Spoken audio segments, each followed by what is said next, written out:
Okay. Terry and I have switched roles today, and so she's doing the camera and I'm doing the food. So if there's not a mix-up, I would be surprised. The scripture that I picked today is out of 1 Corinthians 11, and I think it's 23 through 26. Let me go over with you again exactly what goes on in the Lord's Supper and why it is so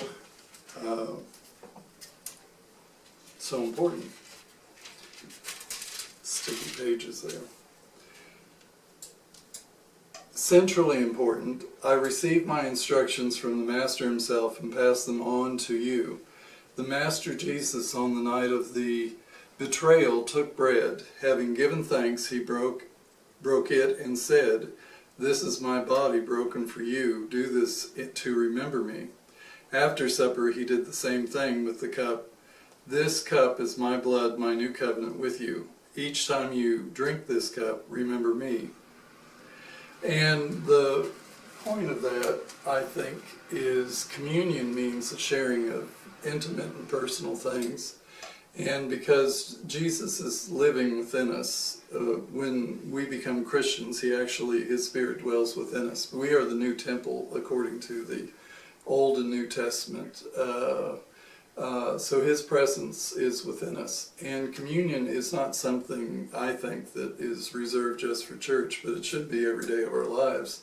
That we are remembering Him, that He is at our dinner table with us, but that He's walking completely through life with us. So anyway, let me wash my hands. The boss said so.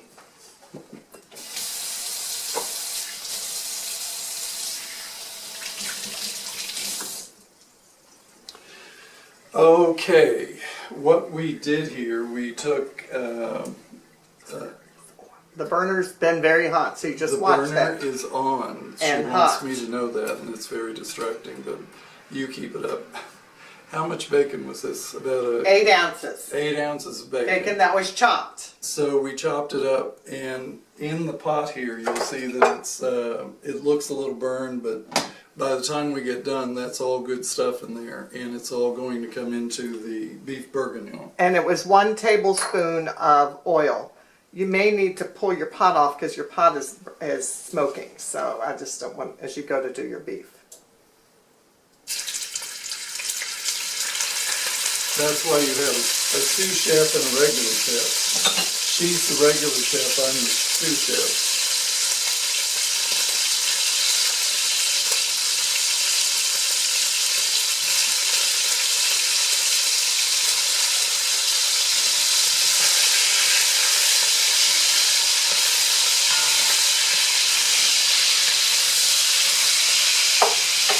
So anyway, salt and pepper on top of that. Okay, you can't do all the beef at one time. You do have to split it up because if you try doing beef at one time, it's going to be more of a boiling than it is frying to it.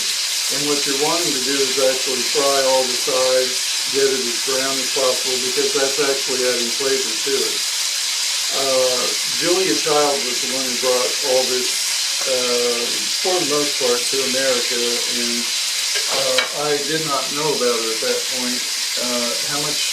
So sprinkle a little bit in for this first section.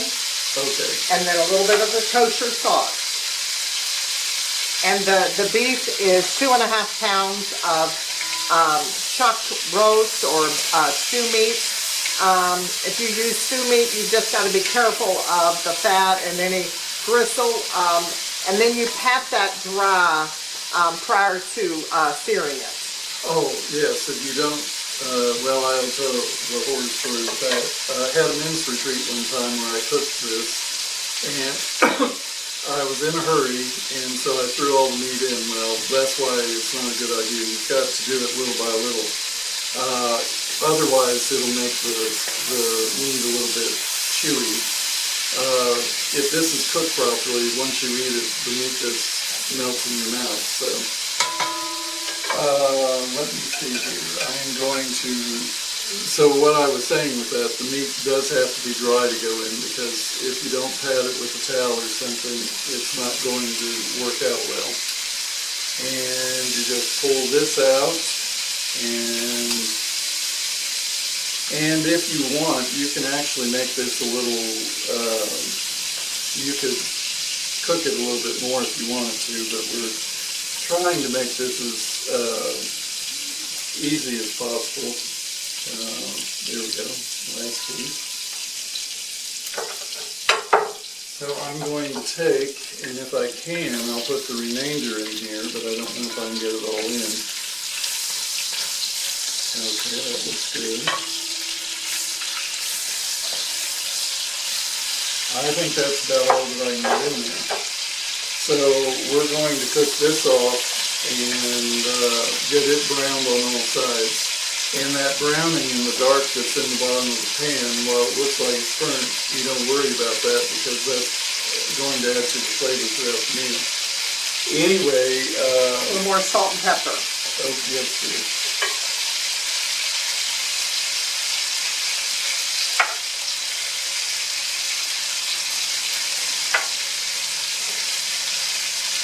She's very good about cooking, much better than I am.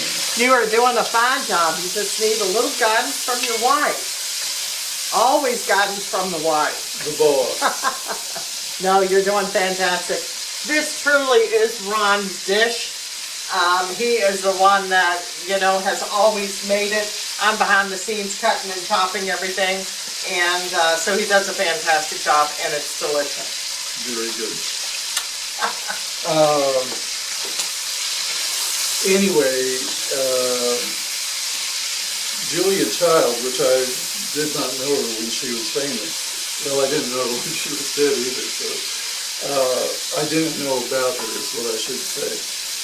And I don't know how I found it or got it, but I read her book that she wrote with her nephew about her life in France. And I'm going to say it was maybe a 5-year span, but it's one of my favorite books, and you can, for me, I can go back to it and open it up anywhere, and I enjoy reading it. And I'm right back at the spot where she was. Her and her husband were in the foreign service. Well, she wasn't. She went to the Cordon Bleu while he was in the service there, and learned how to cook. And she reminds me a lot of my aunt. She was a tall woman for the time. I think she was over 6 foot. My aunt was over 6, and I got 2 cousins that are over 6 foot. And back in the 50s and 60s, that was you didn't go in anywhere and buy clothes. So Julia Child came from a fairly well-to-do family, though. Her mother, I think it was Crane Stationery up in New England, but she was from California. Anyway, let me switch over here. We'll pull the rest of this out. The main thing is to get that browning done. And again, the flavor that's in the bottom of the pot here is going to come back through loud and clear. It really adds a big amount of depth to the dish that you're going to eat. So let's throw the rest of these in. I say a lot, I'm going to work on that. Anyway, Julia Child went to the Cordon Bleu, which was fairly unheard of at the time, but it was after World War II, and I'm guessing that the Cordon Bleu was pretty desperate to stay alive at that point, so they took servicemen and everything. And she was in it with 4 or 5 men, but more salt and pepper.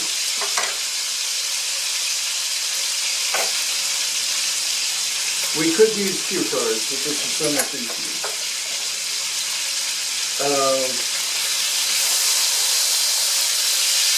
Anyway, Julia Child was raised in California, and she didn't have much of a palate at the time.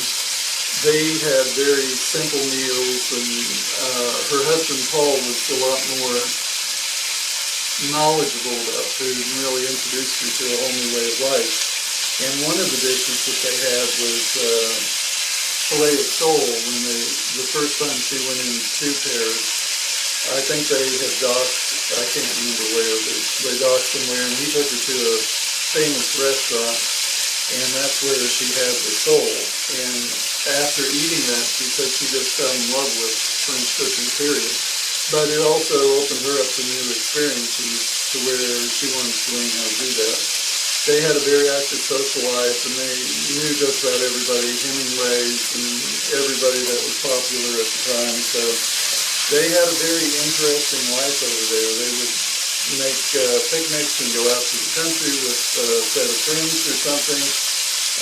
Wine was a big part of their life, which even after she came back to the States, and there is a show on HBO, I think it's called Julia, which I think was a good representation of her.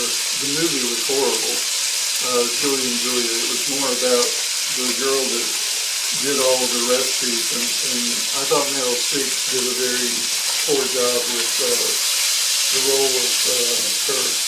She made her seem very superficial and all that, and if there's one thing that Julia Child wasn't, it was superficial. Anyway, we're going to take, and we have finished up the beef here. And let me look at the recipe here real quick. Okay, we're going to take the onions and the carrots. Something else, even you cut them straight or at an angle, I think they look a little better when you cut them at an angle. You throw those in and you throw your onions in. Again, some people prefer different types of onions. You could do shallots if you want it. We don't really have a lot of access to shallots here. I think that's more of a French type thing than it is United States, although shallots, we've started seeing more of them. So that is 1 pound of carrots that have been cleaned and, as Ron said, diagonally cut. We used 5 onions. I would normally say, 3 to 4, but ours were a little smaller. So you cut those in half and then cut them in like half moon. Chop some other things that we've got as far as ingredients. There is 2 to 3 cloves of garlic that has been crushed. Sprigs of fresh thyme, and if you're using dried, do a half a teaspoon of dried.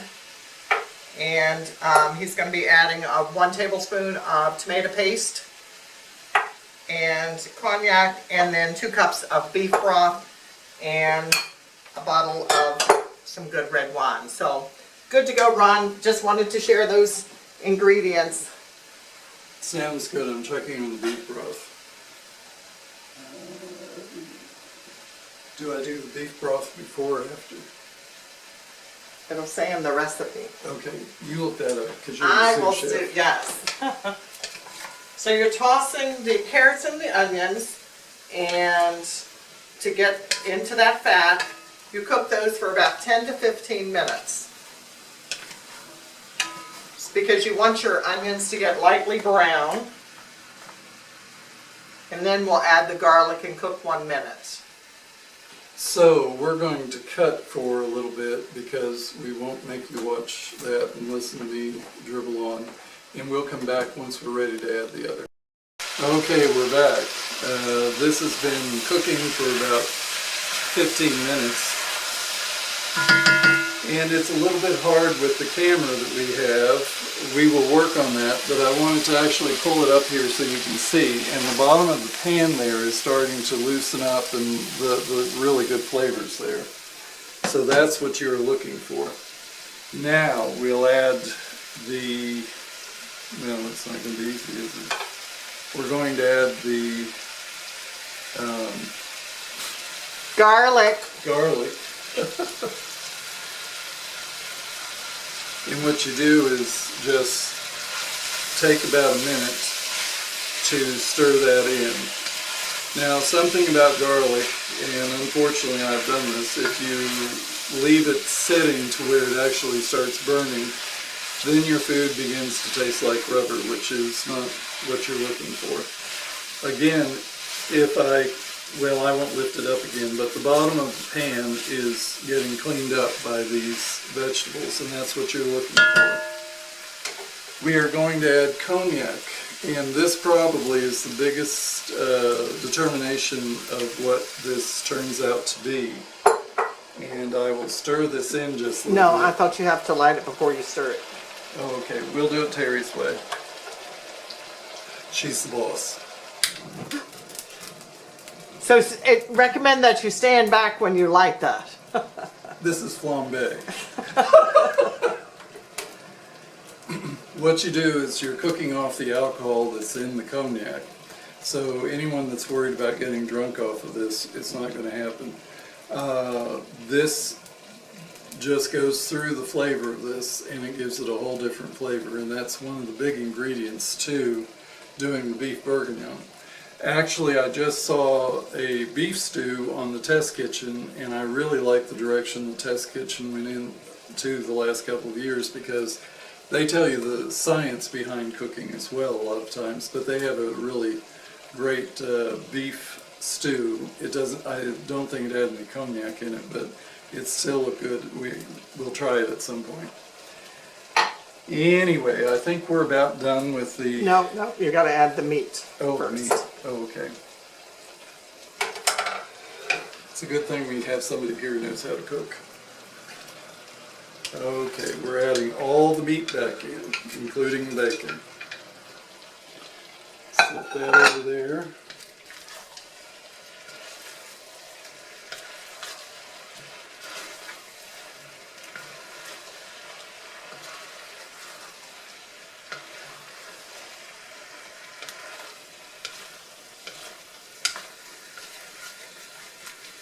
I'm just going across the bottom. It won't matter a whole lot because this gets cooked inside the oven for about an hour and a half. But wanting to pull that, there's a name for it which I can't remember, but the flavor off the bottom. So anyway, we're going to add the wine. You don't have to relight it with the wine. Probably the wine doesn't have as much of a alcohol content as what the cognac does. But the wine goes into here, gives it a wonderful flavor. And again, it's not going to be a wine flavor at the end. It's going to be a really nice beef broth. And this is beef broth. It looks like 2 cups.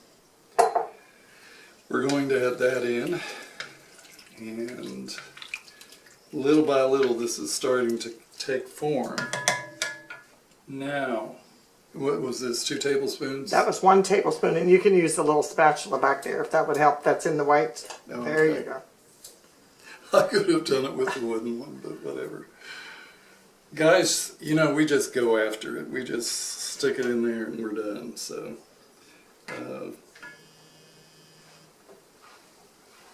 anyway. So you just need to mix that in.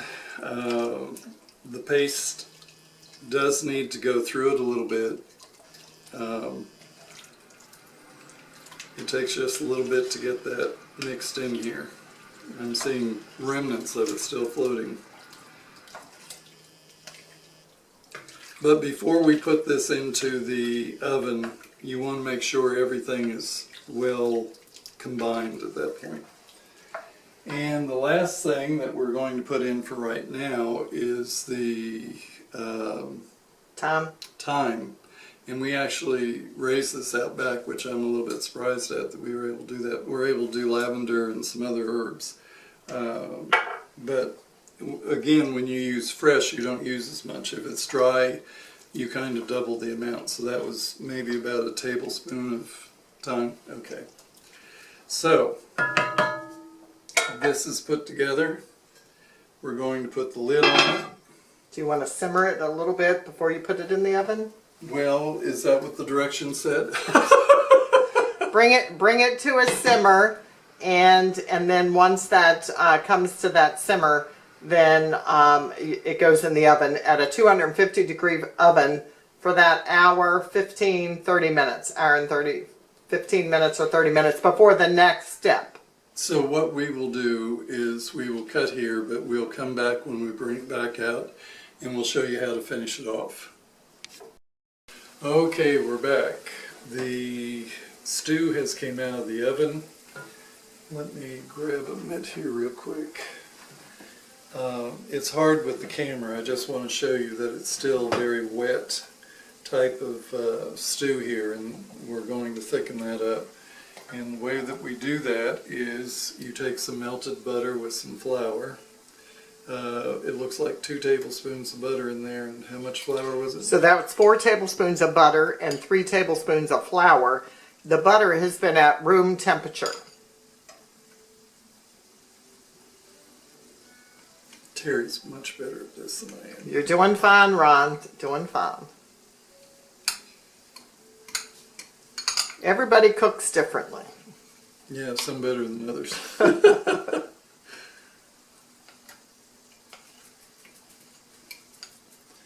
The end result.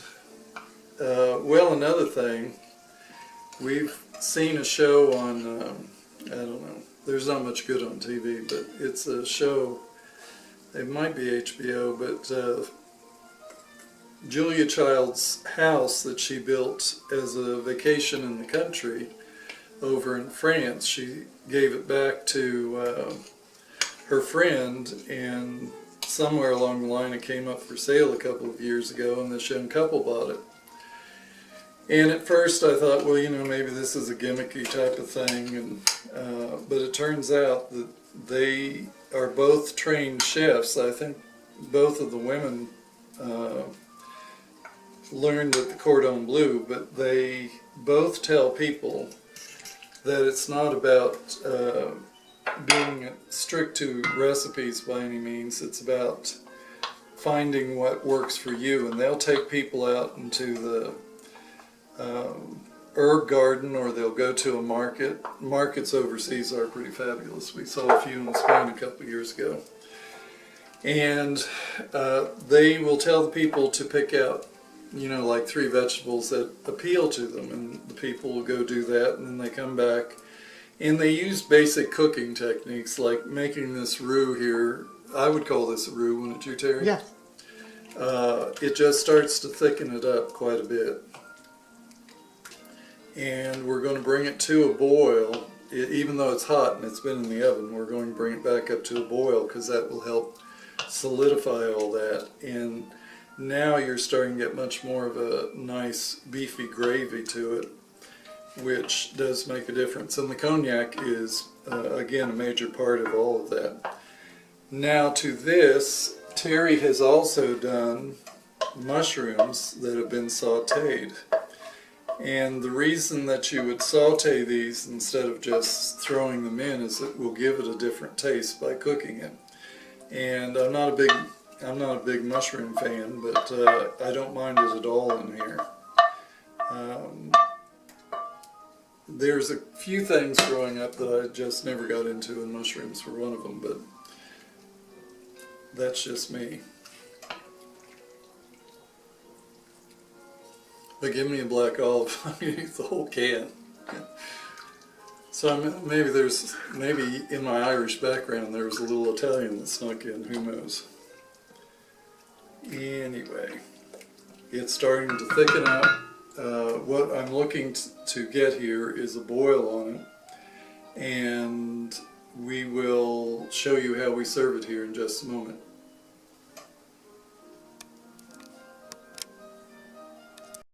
Okay, we're about at the end of this project. Terry toasted this and then took some garlic over the top. You've got to peel the garlic to do that, obviously. And what we do now, this has been brought to a boil and has been boiling for about 10 minutes. We're going to take and dip into it and put it on top there. Let me get a piece of nice meat there. And, well, I'll just use the spoon here. You didn't want to put some fresh parsley on top? Oh, yes. Yes, I did want to put fresh parsley on top. How did you know that? So here is the finished product, and this is a one-dish meal, so you can serve it like this. Just to give you an idea that, well, there's a piece of the meat. Well, not a big piece. Let me see if I can sort of dig out one piece. There's a...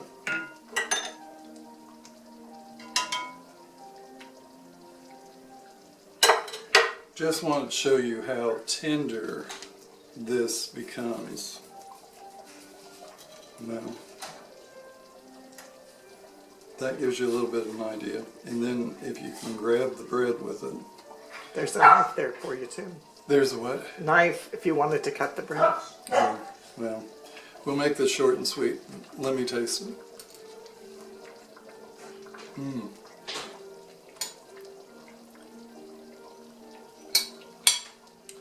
The flavor of the cognac, the wine, all put together, it's a wonderful dish, so I would highly recommend it. Blessings, and we hope you will watch us again.